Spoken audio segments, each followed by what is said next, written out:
Dans une région où même en plein jour les foyers restaient dans l'obscurité, une ville est née non pas du béton importé ou des capitaux occidentaux, mais du soleil et de la volonté d'un peuple. Là où les autres voyaient dans la chaleur accablante du Sahel, lui vit une ressource inépuisable, le soleil. Et ce soleil allait devenir le moteur d'un rêve fou, construire la première ville 100% solaire d'Afrique de l'Ouest. Au cœur du plateau central de Burkina Faso, les plans d'une cité futuriste sortaient vent de terre. Pas une ville de verre et de béton, mais une cité écologique pensée pour les hommes, enracinée dans la culture burkinabé, mais ouverte à la modernité. Son nom Solaria Faso, un symbole, un manifeste, un choc. Chaque toit, qu'il s'agisse d'une maison, d'une école, d'un dispensaire, était recouvert de panneaux photovoltaïques. Les rues, elles étaient pavées, non pas d'asphalte importé, mais de matériaux recyclés produits localement. Les lampadaires, les feux de signalisation, les réseaux Wi-Fi, tout fonctionnait à l'énergie solaire. À l'entrée de la ville, une inscription gravée dans la pierre: «La lumière nous appartient».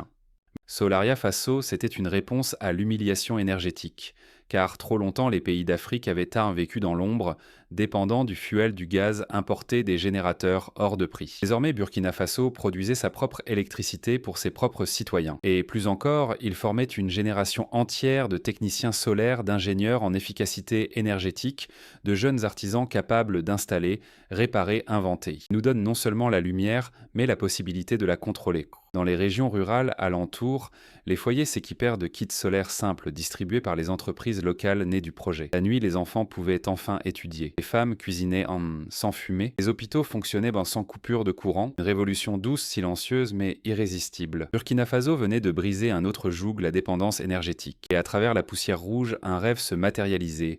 En pleine lumière, celui d'un avenir construit par les Africains pour les Africains. Dans une région où même en plein jour, les foyers restaient dans l'obscurité, une ville est née non pas du béton importé ou des capitaux occidentaux, mais du soleil et de la volonté d'un